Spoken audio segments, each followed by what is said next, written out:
Hiya, how are you? Sorry I'm a little bit late. No, that's Apologies okay. for that. No problem at all. Thank you for, I'm sorry to have rushed you. And Oh, that's okay. I was walking in the countryside here in the Highlands, and it took a little bit longer than I realised to get back. But here I'm here now. yeah. I've done my 10,000 steps today. That's for sure. Fresh from the Cairngorms. Yeah, so it's not raining. So Donald is in the Scottish Highlands at the moment. So really appreciate you tuning in from all across, far away. And And it's 4 p.m., I'll tell right? you what else held me up, Ranjini, was I was trying to get up to the cottage, and the farmer wanted me to help him close his gate so his sheep wouldn't get out. So I was kind of, and he's an old farmer. He was talking to me about his sheep, and I was like, I need to go. And he's like, "Hi, it's not very good weather for the sheep today," and all this. And I was like, "I'm in a little bit of a hurry. I've got to jump in a webinar." Like, and so you helped him with his gate. I helped the farmer with the gate so the sheep didn't run away. So that's a Stoic thing to do. Yeah. So that's a great transition to introduce Donald Robertson. Donald Robertson is a really special guest for me because he's not just a guest, but he's also he's been a mentor for me, a mentor and a friend. I am really into Stoicism, and I teach a class called Stoicism in the Good Life. So Donald was actually in my class a few days ago, where we teach his book. I teach his book, How to Think Like a Roman Emperor. And also we read Marcus Aurelius's Meditations. You can see Marcus on the cover with the earbud. And Donald's has other books, Stoicism, The Art of Happiness, and Stoic Philosophy as Rational and Cognitive Psychotherapy. He has a graphic novel, which is why he's also here. He has a graphic novel coming out, Verrisimus, in June, and a biography to be published by Yale University on Marcus Aurelius coming out next year. And Donald is a prolific writer. So, as I said earlier, you can only be the writer you are. Donald is extraordinarily prolific. I don't know how he is so prolific, but he writes these Medium articles and writes these books, and very rapid. One of the things that actually drew me to How to Think Like a Roman Emperor is the creative aspect of how Marcus Aurelius became a lived experience, a sort of a breathing figure, like you could feel him as you read these pages. And yet it's very grounded, as you read the Meditations, it's grounded in research. But every chapter begins with this creative experience of really entering the mind of Marcus Aurelius. And as you read the Meditations, a lot of the verses are really there, but it's the way you present it. So Donald, I'm really looking forward to the graphic novel. I can't wait to read it, and have so much enjoyed. I've read How to Think, I think maybe 3 times.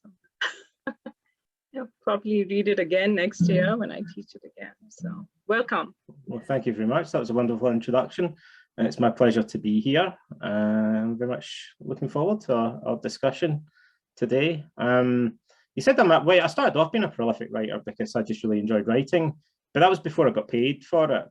And now I get paid for it. I'm prolific for other reasons, because now there are several people that kind of chase me up all the time to make me write things faster. So it's kind of like for different reasons. I feel like I've got people like messaging me all the time, saying, "Where's that thing you're supposed to be writing?" And like, I'm working on several books at the moment, and the graphic novel, I'll be glad when it comes out, because we worked on it for maybe 2.5 or 3 years. The time frame for publishing is kind of strange. It moves slowly in some ways. You may research a book for years, and then you might write it for a year, and then it might be 6 months or maybe a year before it actually gets published. And then by the time the book gets published and you're doing the publicity for it, you're probably in the middle maybe of writing another book. So it's kind of confusing, you know, sometimes. So people are like, oh, your graphic novel's out. And I'm like, oh yeah, I finished working on that like 6 months ago. Like, I'm kind of in the middle of another thing now. So you end up like a little bit out of sync, but things move so slowly. It's a relief, especially a graphic novel took a lot longer than a normal book. So I'll be really relieved when that finally gets published. It'll be like maybe 3 years or more since we actually started the project. I got a fright. There's a famous a best-selling New York Times best-selling graphic novel called Logicomics, which is about the story of Wittgenstein and Frege and Bertrand Russell and the beginning of kind of modern logic and stuff. And I spoke to the illustrator for it, Alakos, and I was chatting to him, and he just kind of mentioned in passing, like, there were like 4 guys that worked on it, I think, and the main illustrator said that it took them 6 or 7 years to finish, and my jaw hit the floor. I thought, oh man, I didn't realize it could take that long. So we got ours done. Really, we pushed hard to get it done as quickly as we could, but the whole thing from start to finish probably still took about 3 years, including, you know, getting it to publication. So how did it feel different working on the graphic novel, besides the fact that it's collaborative and you're working with your illustrator? How did it feel different from writing How to Think? Well, it is much more collaborative. Some writing is famously, notoriously solitary, of course.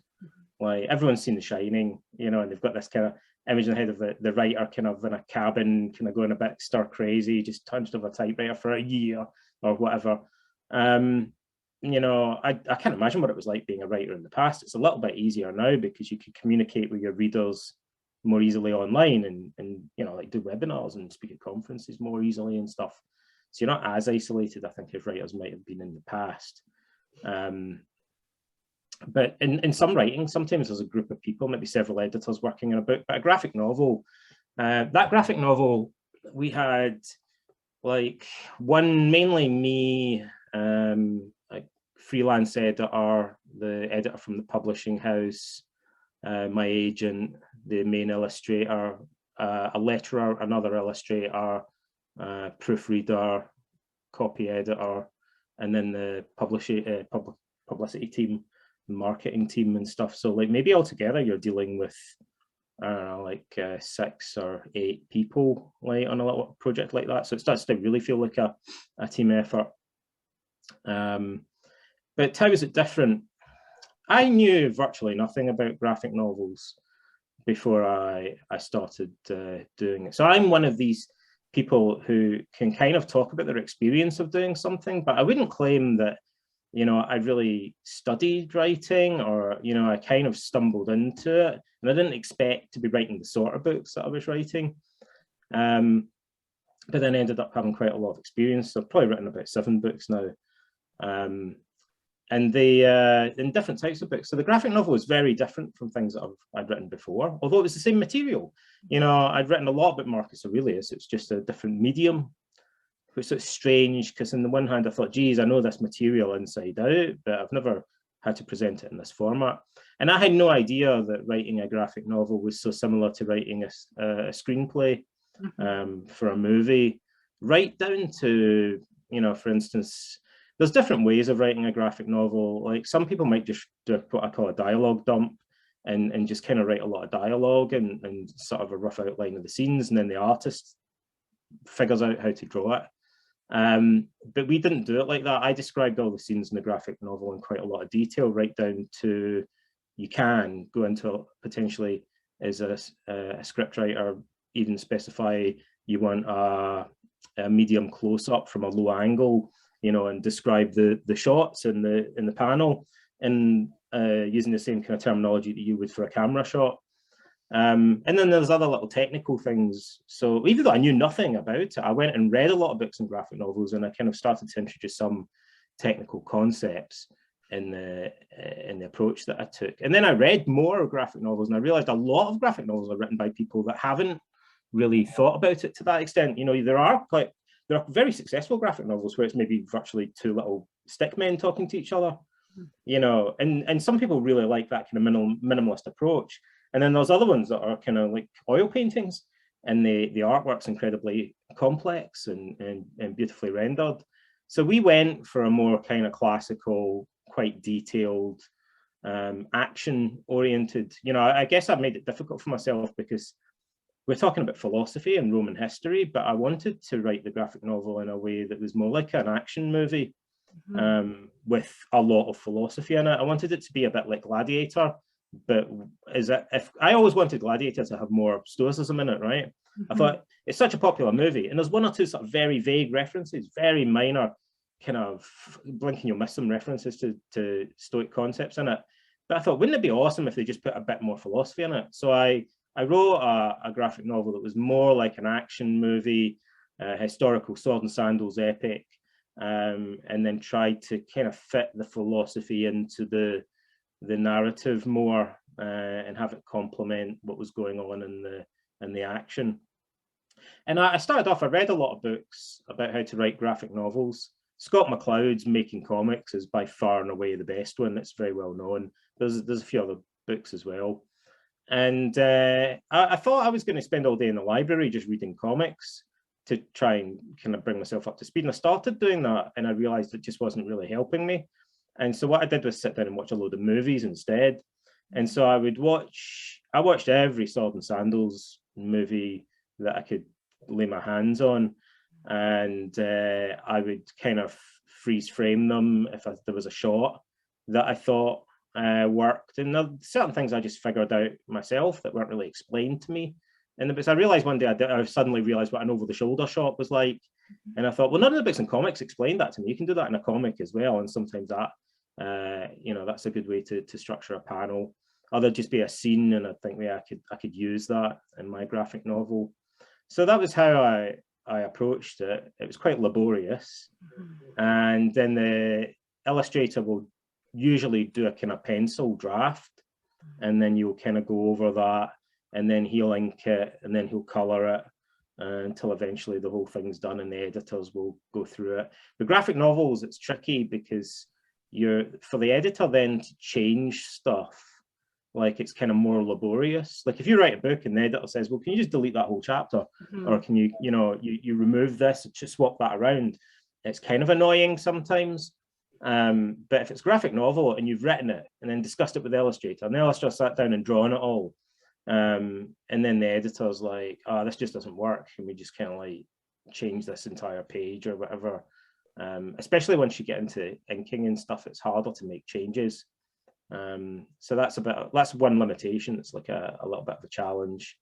But there are things that you can show in a graphic novel that are harder to express. The human face of Stoicism probably comes through a lot more. So you can kind of humanize things more. One of the challenges with a graphic novel is not to write too much dialogue, especially if you're used to writing prose, or Stan Lee, for example, of all people, was not, in some ways not like a typical example of what a graphic novel today would be like, but the Marvel comics guy, the guy that invented Spider-Man. But Stan Lee was famous for writing too much dialogue. His illustrators always thought, oh geez, man, that's too much. It's really, you have really wordy speech bubbles and stuff. It's not always necessary in a comic. So you have to kind of learn ways to abbreviate things and communicate ideas more concisely than you might in a traditional prose book. Little tricks to try and make the dialogue seem more naturalistic. And then sometimes ways that you can communicate ideas without words in a panel. That's a challenge that's a real challenge if you're not used to it.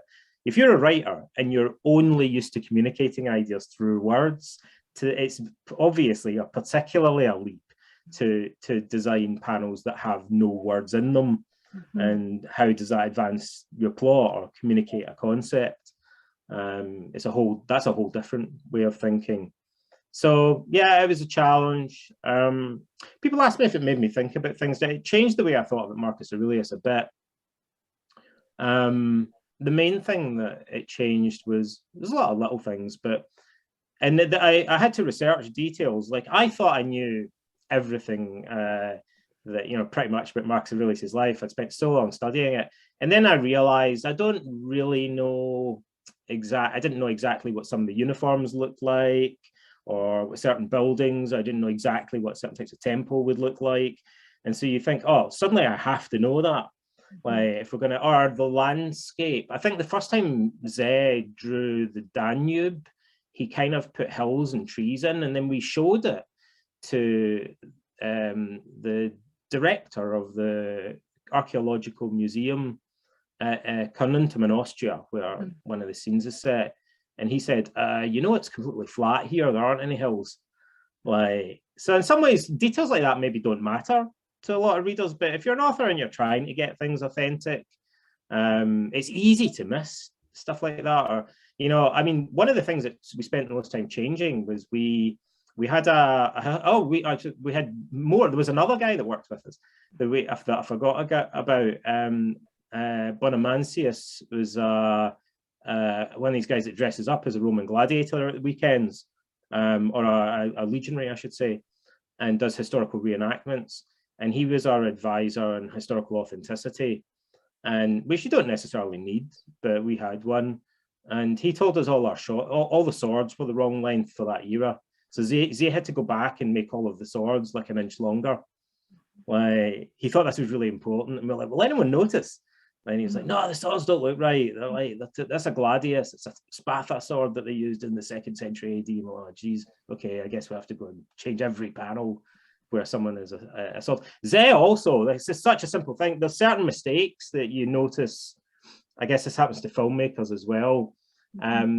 The trickiest one was that, just without thinking, like, Zé had drawn a lot of scenes, and then Bonamansius looked at them and said, "You know, like, some of your legionaries are holding their sword in their left hand." He said all legionaries were right-handed. They had to all, because they fought in formation. You couldn't have like one guy with his sword in the right hand and the guy beside him using his left hand and stuff. Like, they all used the right hand to hold the sword and the left hand to hold their shield. And so we were like, like, now that you said that, like, the more we think about it, the more it looks wrong when we see it. But before, it just never even occurred to us. So now that I've told you that, it's probably going to ruin a load of movies for you. Like, you'll be watching Roman legionaries in movies and think, that guy's got his sword in totally the wrong hand. Like, that's all wrong. So things like that can be a bit annoying, but you don't even have to. We set that challenge for ourselves, really. But, you know, you can adopt more of a kind of a looser approach to historical authenticity, and arguably the readers might be fine with that. The things that I discovered, what changed for me, were learning more about some of these historical visual details. And what I think changed was my attitude towards some of the characters. Some of the characters were humanized more for me. And I guess it's hard to explain in a way, but the emotional side became more vivid for me. So I guess the main thing was I realized Marcus Aurelius's life started to seem more like a horror story to me than it had before. So we talk about it and we're like, well, you know, like, a bunch of people that he was friends with died, and then you know, everyone got the plague, and that was pretty bad, and then there was this big war, and, you know, but when you're writing prose, the risk is that you kind of describe something and then you sort of move on from it. Like, say someone has a fight and they get a black eye, right, in the first act or whatever, and unless you keep referring to it, you kind of now forget that this character's got a black eye, unless you kind of remind the reader of it. But in a visual medium, the black eye is now there continually, right? So it's like that with the plague. Like, so normally when I read biographies of Marcus, they go, "And there was a plague," and you go, "Oh, that sounds awful for a chapter," right? And then the next chapter, you've now moved on to something else, and you can forget the plague, but the plague doesn't go away. Like, so when you're doing it visually, you know, think, no, that's now there in the background of every other chapter. Like, there's guys coughing up blood and dying and stuff like that, and I that made it easier for me to imagine what it was actually like to be immersed in that scene, and how things had a more pervasive effect on his life than I'd appreciated before. And I really realized more how death was hanging over him in multiple forms, like fear of assassination or poisoning, like, you know, fear of being killed in battle, like fear of plague. Like, and I remember thinking, geez, Marcus Aurelius must have woken up every morning and just kind of pinched himself and thought, am I definitely still here? Like, you know, I'm slightly surprised that I'm still alive. And I can imagine that, but I hadn't quite thought about him to that extent until we started to illustrate it. And I thought, now I really see him as a man that was surrounded by the threat of death. And so it's no surprise he would be contemplating his own mortality. So that's, you know, that kind of changed some things for me. Other little details, but the relationships tended to pop more into being more realistic and three-dimensional for me. Mm-hmm. So it's interesting how you compare it to Screenplay, because, you know, that's one of the things that, you know, I know when I'm working on my novel that sometimes I veer towards an information dump and then I realize I have to pull back and remember the story and keep the story going. But especially so in a graphic novel, there's really no room for, because then they become talking heads. Yeah, and some people, right, there are graphic novels that look like that, and some people like them. But we didn't want to write one like that. We wanted one where there was more action, and that, like, you know, like in a movie. But yeah, that can be a challenge, definitely. And abbreviating. Here's a little story. So I'd never planned to write a graphic novel, and I hired Zay initially to do some sort of advertising for me, to draw 3 little web comics that we were going to use for marketing, to advertise courses on the internet. And I printed them using Giclée printing, like this high quality printing methods. And we put them out at a conference, just because I thought it'd be cool to have them on display. And then this guy came and found me, and he was a senior editor for Princeton University Press. And he said, have you ever thought about doing a graphic novel? And I was like, yeah. Like, I showed him that we had more of this artwork. And he said, I've been trying for years to get a graphic novel done about Socrates. And I said, well, that would be difficult. And he said, what makes you say that? And I said, well, because I thought about it. And the difficulty with Socrates is that he's kind of long-winded. You probably would end up just with lots of panels where it's 2 guys in sandals talking to each other, and it goes on and on and on, and it probably wouldn't actually look that good. And he was like, yeah, that's kind of exactly the problem that we ran into. And I said, well, it'd be much easier to do Marcus Aurelius, because Marcus Aurelius thinks in more concise, laconic terms, and his life is more of a story about warfare and action and stuff. So it lends itself more to a more dynamic story. And that was kind of how I got started doing this particular graphic novel. But funnily enough, I've actually changed my mind about that now. And I think that there is a way to do a graphic novel about Socrates, but it would take a little bit of careful creativity and some tricks of the trade and things like that to make it work. It would be easy to kind of slip into just having 2 talking heads and a dialogue dump, and, you know, it would be maybe a little bit boring to read, and it wouldn't use the medium to its full potential. I mean, like I say, some people like reading graphic novels that are like 2 stickmen or whatever, but the reason that I chose not to do that is I kind of feel like you could just as easily write it in prose then. It doesn't really take full advantage of the visual medium. And I think there are ways to do that with Socrates, but you'd have to approach it from his story from a very different angle, I think. So yeah, that's another challenge. How do you kind of keep things so that they're visually engaging for the reader? I think also what you can sometimes, there are tricks in graphic novels to doing that. Like if you do have to have a kind of boring conversation, or not boring, quite, you know, a bit of an abstract conversation.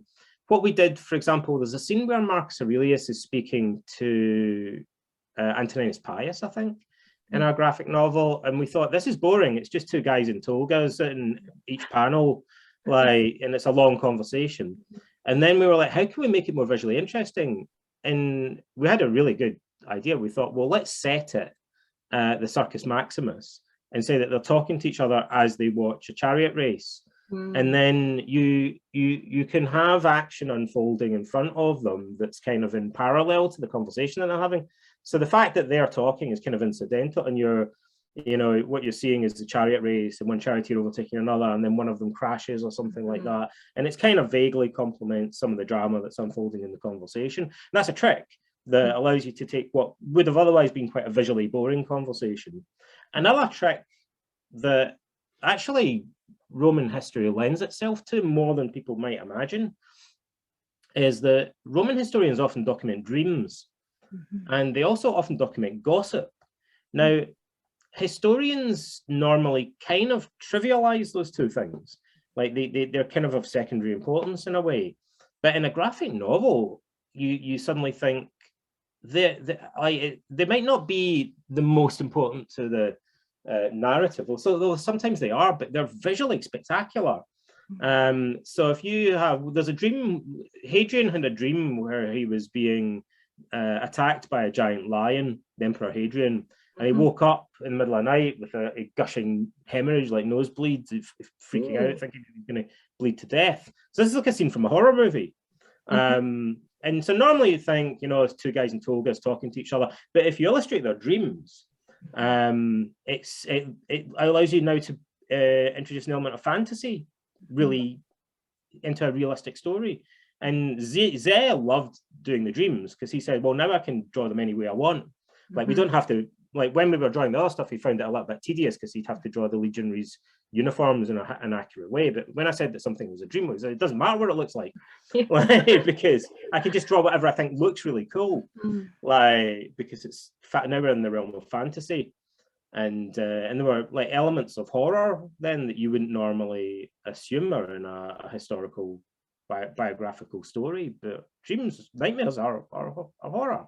And so we kind of looked then at horror movies and how can we really use tropes from horror movies to kind of squeeze more of a reaction out of the dreams. And gossip, so there's stories about Marcus Aurelius and his wife that seem really, historians think, are implausible, but then what we had is a scene in a tavern where people are kind of gossiping, and then we have like, you can illustrate the things that they're gossiping about. So they talk about Marcus Aurelius doing things that he almost certainly never did, but we can draw him doing it, like, because we just say, we have like a little, what they call a scalloped panel that shows that this is imaginary stuff that these guys are like picturing in their minds and chatting about.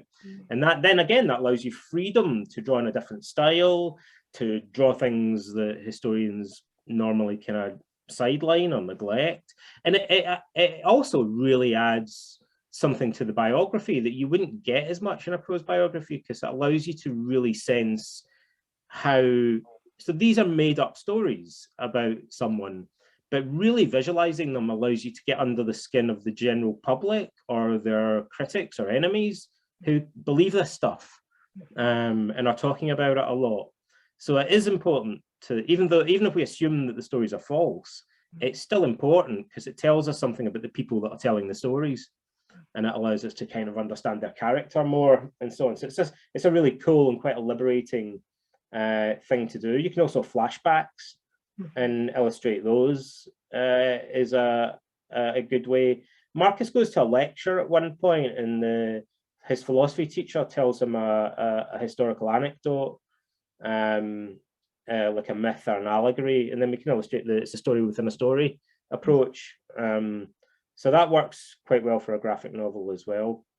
These are all, like, to some extent you can do, like, you find tricks like that in prose writing.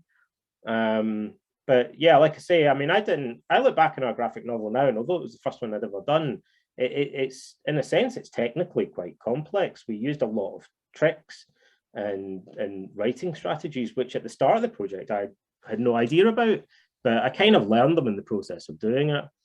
And you know, I had some good editors and things working with me that helped a lot as well.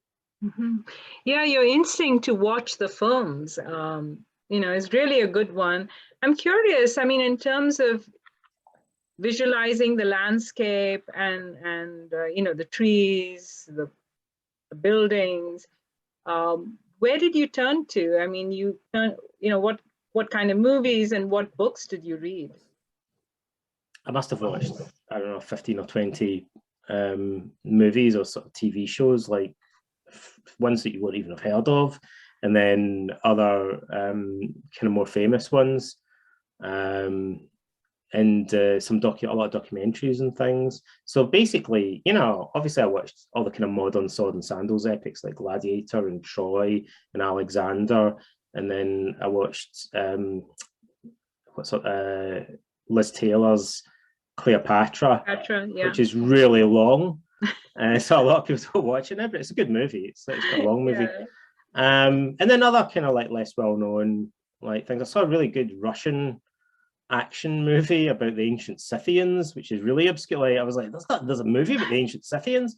Like, so that was kind of interesting. And Viking movies and stuff to kind of get ideas for the Germanic people, you know, stuff like that. 13th Warrior is one of my favorite movies, actually. It's about like Vikings. So yeah, like a lot of stuff like that. I found that I got more from that than I did from reading graphic novels somehow. Like it was the movies that gave me ideas about how to structure panels and things more than looking at graphic novels did. So maybe sometimes it's liberating to kind of ignore what everyone else has done, but you've got to get inspiration from somewhere. So if you maybe, you know, often that's if you can get inspiration from somewhere that's just slightly at a tangent from where everyone else is looking. The risk is if you just look at other graphic novels, say, or whatever, you're just going to kind of do what everyone else is doing. So I look more to movies for inspiration and a lot of different types of movies. And then also like to the landscapes and things. You know, obviously there's research and photographs and things, but we also I went to Carnuntum for a week and we shot a lot of video and took hundreds of photographs. And I interviewed the CEO of the museum and the head of archaeological research at Carnuntum. And I spent a lot of time in Greece. I went to Delphi and Athens, which kind of feature a bit in the story. I spent a lot of time in museums, a lot of time in museums and archaeological sites and things like that, doing research and talking to people that do historical reenactment. And speaking to classicists and historians, basically, and that kind of gave us some idea and inspiration. So this is a bit of trivia, but which I wanted to ask you is: we know how Marcus Aurelius, we know how he looks, like we know his face. Yeah. We have a little thing of him. Yeah, that's him. We know how he looks, and we know how Antoninus Pius looks. Yeah. We know how tall they are. Like, you know, when I think of sort of how tall they are. Oh, because that's a really good question. Because when I fictionalize them, I think like, and I try to visualize them, I can visualize their faces, but do we know how tall they are? Antoninus Pius and Marcus Aurelius. Well, we have very little information about the height of Romans. I think were generally believed to have been quite short. And the Roman, I'll tell you what I can about this. It's going to seem a bit sketchy, but in ancient history, all we have sometimes is fragments. So the Romans tend to go on a lot about how tall the Germans are. And and I think there's some archaeological evidence to suggest that the Romans were quite short. And I think, though, the last I read about that, the researcher was suggesting that actually had to do more with diet. And it's apparently a reliable indicator of poor diet or limited diet, that people don't grow as much. If their diet is poor throughout their entire life, they usually end up significantly shorter. And it's believed that may be one of the reasons why the Romans were kind of short. I'm not sure exactly how short. Marcus Aurelius, specific individuals, we don't usually get their height measurements, but I've got a feeling, I need to check this, but I think I've got a vague recollection that we're told somewhere that Antoninus was perhaps tall, but not how tall. So I've got a hunch he was probably taller than Marcus. I doubt we can infer anything from statues of them, because typically the height of individuals in ancient art is more used as a way to communicate their status, rather than actually being accurate.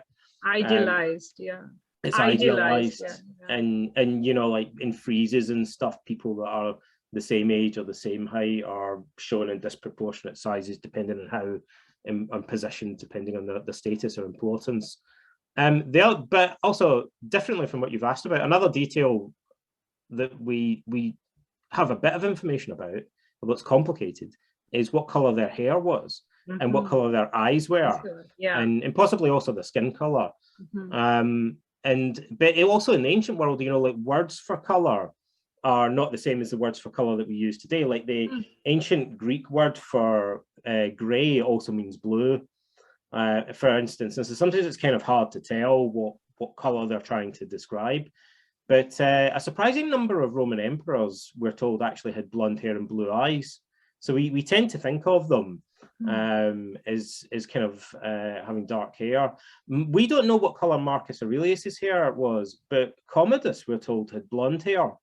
And he's never depicted with blonde hair, but we're told that he had blonde hair. So I would say there's a possibility Marcus may, for all we know, may also have had blonde hair like his son, because from the statues of Commodus, I can't help but think that someone said to me once, I saw someone posted the wrong statue, and I kind of pointed out on the internet, that happens all the time, that, oh, this is the wrong statue. And this guy kind of said, well, it doesn't matter, they all look the same anyway, these Roman emperors, these statues, whatever. And I thought, but only if you're not used to them. Like if you're kind of used to them, then Marcus Aurelius looks really distinctive. And Antoninus looks really distinctive. You probably recognize these guys immediately if you study them.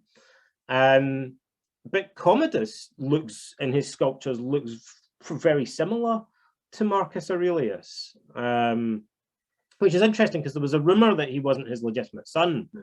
And yet in the statues, he looks the spitting image of him.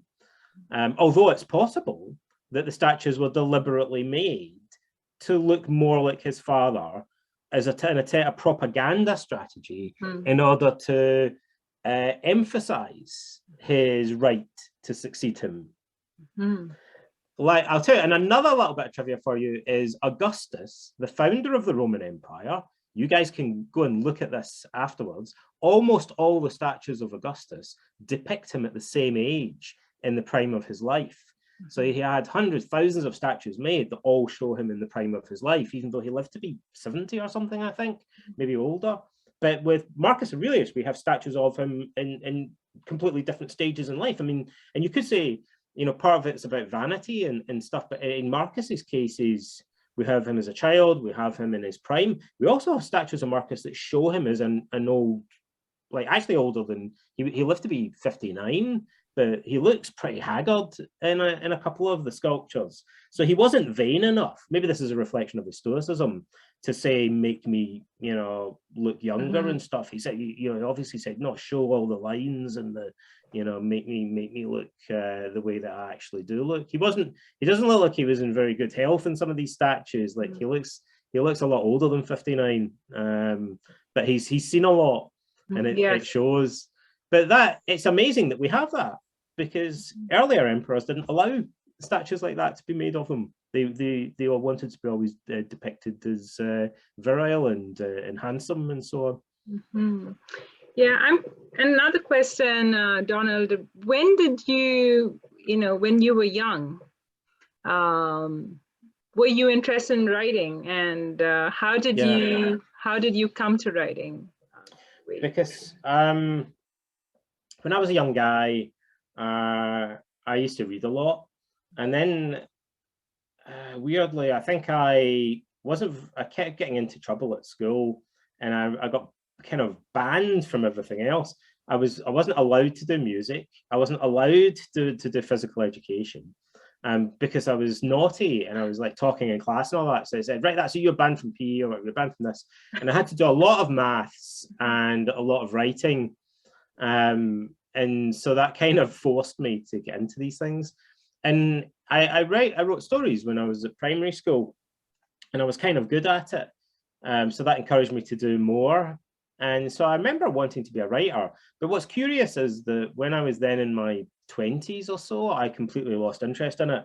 And I didn't really want to be a writer anymore. And then I went on and became a psychotherapist. And by that point, I kind of pretty much lost interest in being a writer.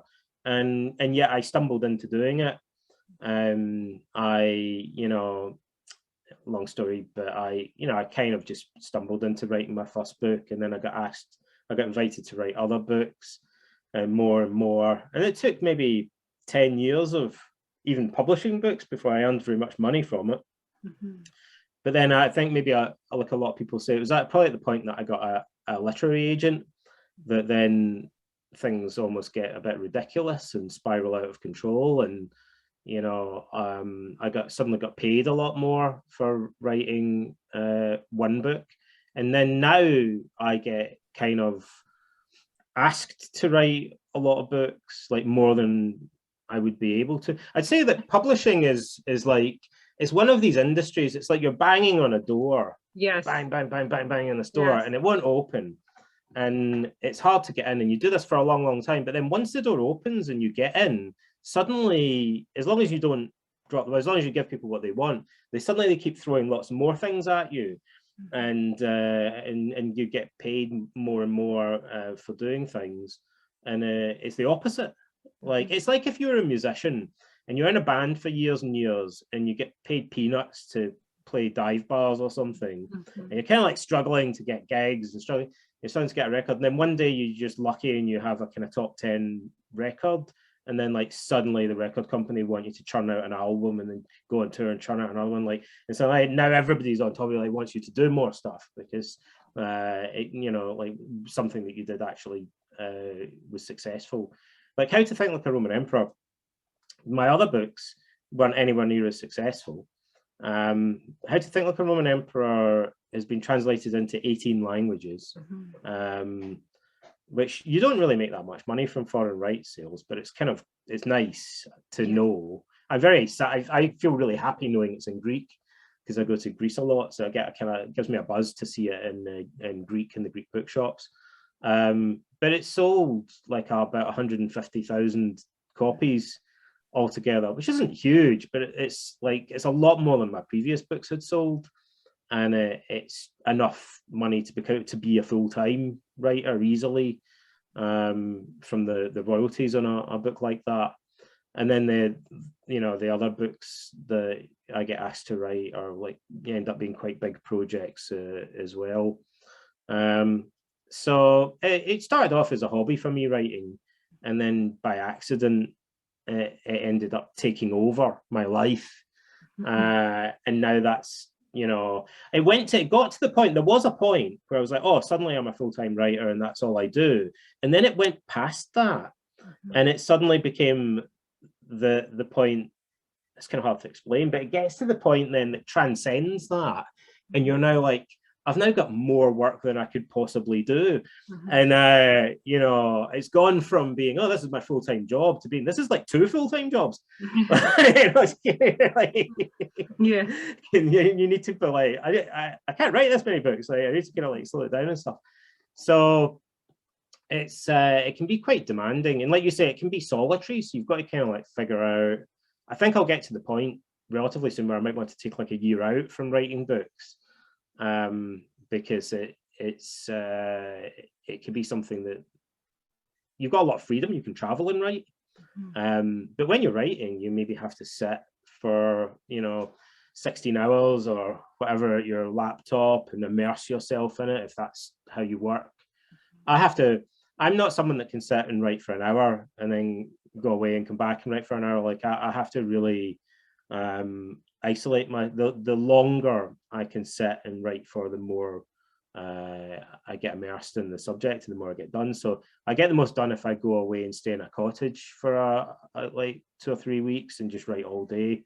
I get up in the morning, I brush my teeth and I start writing, and then I finish writing and I go to bed, and when I'm really working hard. But that's it doesn't give you much scope for a social life. It'd be nice to have more work-life balance, and some people can do that, but other writers, unfortunately I'm one of these people that gets more writing done late at night. No matter what I do, I always, for some strange reason, like after midnight, I'm much more productive. So I try and have a more balanced lifestyle, but when I'm getting close to a deadline and I really need to get stuff done, like I'll just work through the night sometimes and sleep during the day if I have to, because I'll get twice as much written that way. I often find that sometimes maybe there's just fewer distractions at night. But everyone's got their own way of writing. I have like a lot of tricks that I use to try and kind of make myself do more. One of the things that I find with writing books is I find that a lot harder than writing an article, because if you're writing a very detailed book, a non-fiction book, maybe this is true of fiction as well, you know, you get to chapter 20 and you've forgotten what you wrote in chapter 1. And so it's hard sometimes to keep in your mind an overview of the whole book and how it all hangs together. Especially, you know, you're doing it in a kind of piecemeal fashion over the space of about a year. So you kind of have to go back and think and reread it from start to finish and think, how does this whole thing actually flow? But it gets to the point where it's quite tedious. You think, I've read this 100 times, you know, and you find yourself sometimes in a situation where you're reading a page and thinking, when you read something and you get to the bottom of the page and you think, I couldn't even tell you what I've just read. My brain just tuned out because it's hard to concentrate on something that you've gone over so many times. So my solution for that, for me personally, is I get someone to read it to me. Like, I'll print the entire manuscript out and I'll pay someone just to stand and read it to me. And I'll have a printout of it and I'll say nothing, but I'll just go through as they read it and with a red pen and make marks on my printout. And then that forces me to really pay. It gives me a different perspective because I'm hearing it in someone else's voice rather than just kind of reading it in my own. But it also forces me to be able to concentrate and go through the entire thing, start from to finish. Whereas I think that's hard to do towards the end of the writing process with a kind of, especially with a larger book. I find, and then there's other little gimmicks and things that, you know, everyone has to, I think, figure out their own way to get into the writing mode. But it does, your state of mind, I think, does affect your creativity. And you talking to other people about things helps a lot. I'm lucky in that regard that I get to do that a lot. Also, I think thought experiments, like I just imagine, you know, maybe criticizing what I've written and what's the worst that I could say about it. And just as if I'm completely demolishing my own writing and really criticizing it, just to help me get a kind of perspective on it and think of the obvious changes that I could potentially make from that point of view. But it's hard. Everyone gets writer's block or creative block sometimes, you know. I remember once I went to the library in Toronto and I sat in the library for an entire day in front of my computer screen, and I was so angry with myself because I spent an entire day in the library sitting in front of my computer and I wrote about 2 sentences. I just had the worst writer's block that I've ever had. And I thought, I've sat for a whole day and I've written virtually nothing. And I was furious with myself. I thought, what's wrong with it? Like, why can't I just, you know, come up with something? I just wasn't in the mood, or just couldn't focus. And I was kind of despairing. And then a day later or 2 days later, in the middle of the night, I couldn't sleep. So I sat down on my laptop and I just churned out an entire chapter, like from start to finish off the top of my head. And I thought, this is so typical of me. Like sometimes it just kind of comes really easily, and then other times, but I've learned not to be frustrated. Like sometimes maybe sitting staring at a blank screen is part of the process. You know, maybe I had to sit and stare at a blank screen for an entire day in order then to wake up in the middle of the night and be able to just spit out a whole chapter. I don't know. Like perhaps that was a necessary part of the process. I'm a little bit more kind of forgiving of myself about these things now, but there's also little tricks that you can use to keep writing and well, cheats and stuff. I find working with an editor and setting deadlines and things tends to help. And I know you use activity scheduling sometimes, and I'll post that video. I have that video. I'll post that in the course content, and that helps. And timers, I'll set a timer when I'm writing. I kind of find that helps now. A stopwatch, like, and I'll just kind of casually keep track of how long I've been writing for, and you know, like if I have a break, how long I'm taking a break for. And I'll plan my day in terms of, like, sometimes I'll plan my day in terms of 1 hour slots. There's also B.F. Skinner thought, the guy, one of the pioneers of behavioral psychology, thought that if you put yourself in a different environment, then you're exposing yourself to different stimuli. And Skinner thought there's a behavioral psychology explanation for why, if you're in a different environment where there are different sounds and smells and different sensations, then your brain will make different connections and you'll see things differently and come up with fresh ideas. So sometimes travel can potentially, you know, help. I've written things on airplanes, like I just sat down flying from Greece to Canada and churned out one of my most successful online articles. I just wrote from start to finish without editing or anything while I was on a long haul flight. I got off the other end and I posted it, and it was read by 70,000 people. Yeah, that's amazing. And I'm particularly thrilled that How to Think is translated into Arabic. You know, Arabic. because yeah, the skills are just, you know, I can't speak enough about How to Think Like a Roman Emperor. It's one of the books that I felt so deeply influenced my own life and my thinking, and I engaged more deeply with Stoicism, which became quite huge for me after that as a way of life. There's something I'd add, actually, Ranjini. It's this is maybe an odd observation. You know, like when ebooks first appeared, everyone thought that ebooks, like Kindle, were going to be the future of publishing, and then they kind of weren't really. Like, they were a big thing, but not as big as print books. But people didn't realize that if somebody wants to consume a book using an electronic device, they're actually more likely to listen to the audiobook, which is an old concept. Like, you know, there used to be audiobooks on vinyl, like, but audiobooks have now gone through a renaissance.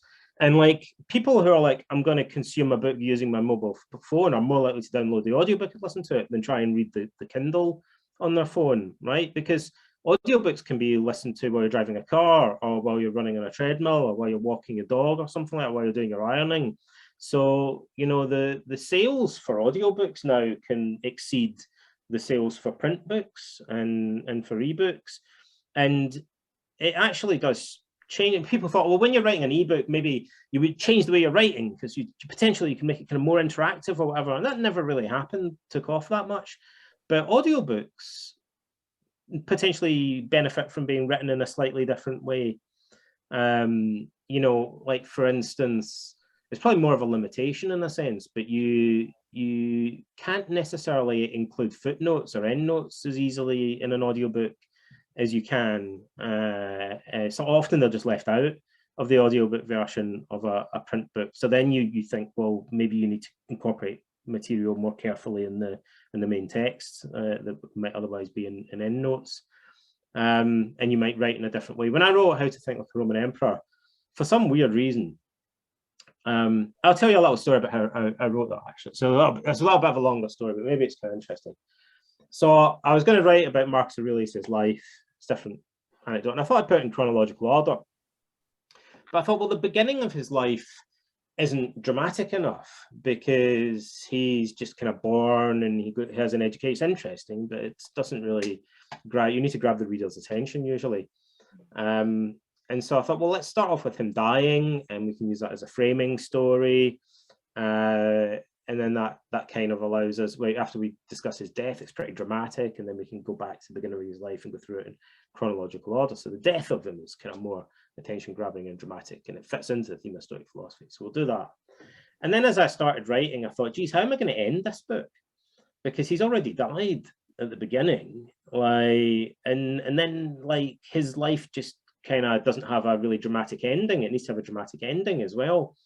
And I thought, it will come to me. And as I was writing, I thought, I still can't figure out how I'm going to end this book. I've kind of spoiled it by starting off with his death. And then by the end, I thought, well, the only thing I could do is tell the story of his death again. But I've already done that in chapter 1. And so then I thought, well, maybe I can describe his death twice. How would I do that? Well, I could do it from a different perspective. How can I describe his death from a different perspective? And I thought, well, I know one way to do it is in the first chapter, we did it from a third person perspective. What happens if we do it from a first person perspective in the final chapter? Now, some people thought that was a ridiculous idea, like, because it's slightly awkward to change from a third person to a first person perspective. It seems kind of a little bit clunky and unnatural, but I thought I'd do it anyway. And once I'd done that, it allowed me to write things in a very different way. I thought the Meditations is one of our main sources. It's written from a first person perspective. Yes. So it allows me to draw a lot more on that. And the Roman histories are more from a third person perspective, so that I can draw on that more in the first chapter. And then as I was writing it, I thought, well, it's starting to seem a bit like a guided meditation about death. And I thought, well, that's absurd. Why, you know, who wants to listen to a guided meditation about death? And then I thought, well, some people might, you know, and I thought, but then maybe that would be kind of like too intense, like too much for them. And I thought, well, you know what, like let's just embrace that idea though and see what happens. So I wrote the final chapter knowing that it was going to be an audiobook. And without mentioning this in the book, I deliberately worded it so it sounded a bit like a guided meditation exercise, so that someone could just listen to the last chapter as if they were kind of listening to a visualization or a meditation CD. And I phrased it in some ways a bit like that. So that's where it started to sound like to me when I read it back to myself. And I thought, well, let's push it even further in that direction. And I thought, this seems like a crazy idea. Like, I don't know, people might really hate this. But once I did it, it worked. And, you know, I think there's like one or two people that thought it was a terrible, crazy idea, but most people seem to really like it. And it got good reviews for the book. And I meet people who say they listened to the last chapter. I spoke to someone the other day who told me they've listened to the final chapter 15 times. And I've met quite a few people that have told me that. So it's interesting, you know, audiobook, which is a really old technology, has now become much more relevant, and it does open up it introduces some other limitations, but also introduces other possibilities as well in terms of writing. And I do think if you're serious about the kind of professional or financial side of writing or just reaching a bigger market, it does help to bear in mind that potentially half your readers or a third of your readers might not be reading your book, but rather listening to it. Yeah, it's one of my favorite chapters, and I'll actually post Donald's view from above meditation in the module. That's one of my favorite meditations. And Donald, now I wanted to shift to your role as psychotherapist and ask you a question. So a lot of students are writing memoirs, and with memoir, you're really you know, going back to a painful experience in your life, you know, like I try to tell them, like, you know, even in that childhood, which was difficult, you've had happy moments. And so, you know, have both so that you're watering the seeds of joy and as you talk about the suffering. And of course, it, you know, if you look at the history of writers, we have a lot of depression. You know, Virginia Woolf walks into a pond with a, you know, we have a lot of depression among writers. We have, you know, suicide, depression, and all that. And part of it is that in the writing life, for those who are going into, you know, writing memoirs, it's really encouraging ruminative thinking. It's really going back to that place where you're sending the poisoned arrow, to the same place. That do you have any strategies for you know, that can help to keep balance for those who want to write memoir and are doing that? This is definitely true. So writing can be therapeutic, but it isn't always therapeutic. And sometimes writing could actually be ruminative and could contribute to certain problems. Like, it's often the case that, you know, like a powerful drugs that aren't dangerous are potentially not the most powerful drugs. You know, like the most beneficial drugs are drugs that potentially also could be harmful if they're not used appropriately, because they have a very pronounced effect. And it's true also with some psychological techniques. The ones that potentially help us the most are also the ones that can potentially backfire, because they're techniques that have a pronounced psychological effect, and it's not always like the right effect for the right person. And so writing causes you to spend more time thinking about certain events. So, like, how can I say this? This is a big subject, so try not to ruminate about it. How can I be concise? So first of all, does everyone know what ruminative thinking is? Ruminative thinking is, there are two main styles of ruminative thinking. This is a bit of a digression, but I think it's very useful to know. And so one of them we call rumination proper, and the other one we tend to call worrying. And the difference, broadly, there's a lot of overlap between them, but broadly speaking, rumination is more characteristic of clinical depression. It involves usually thinking more about the past. It tends to involve asking questions about meaning. It's verbal. It involves questions. It's circular. It goes on for prolonged periods. So it'll be questions like, what does this mean? Why did this happen to me? What does this say about me as a person? It tends to ask questions that are very broad about your entire identity, the meaning of your whole, like, what does this say about me in general? And because of that, those type of questions are, in a sense, unanswerable. Why questions are often difficult or impossible to give a definitive answer to. So the problem with thinking is it goes on forever without reaching a solution. And as it's going on,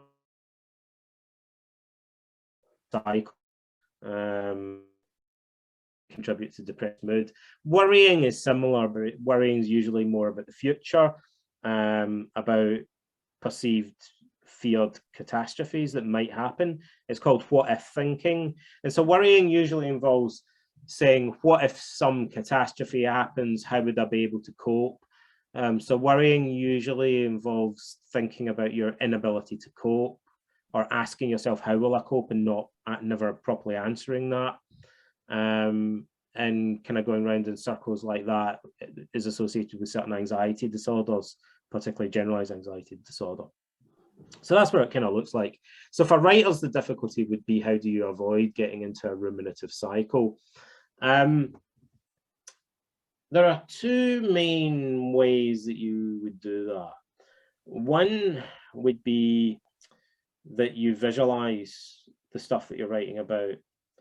I'll try to be concise about this. I don't want to say, just take my word for this, but I don't want to kind of get lost in the weeds explaining the psychology of it too much. But ruminative thinking tends to be more verbal than visual. And when people visualize upsetting things, usually their emotions peak, but then gradually abate. And then once they abate, over time, that tends to be kind of permanent. Like, we get used to stuff. It doesn't bother us as much anymore when we see it in reality or when we visualize it. But when we're just talking to ourselves about it, we maintain a medium level of emotional distress indefinitely. Like, that's the trap that we fall into. So visualizing stuff makes us feel worse temporarily, but then we get better. Like, rumination prevents us from ever getting over things, if in many cases. So that's something to kind of like watch out for. It might be more beneficial in some cases just to really visualize things until you kind of get desensitized or get more, just get more used to confronting unpleasant events. If it's something really traumatic, like childhood sexual abuse or something like that, that's inherently more problematic, and someone might actually be better off speaking to a therapist about it. And if they're going to write about it, perhaps having support from a psychologist or therapist might be necessary for some people. So we have to be a little bit cautious when we're revisiting memories, that we don't allow them to dominate our lives in a kind of negative way.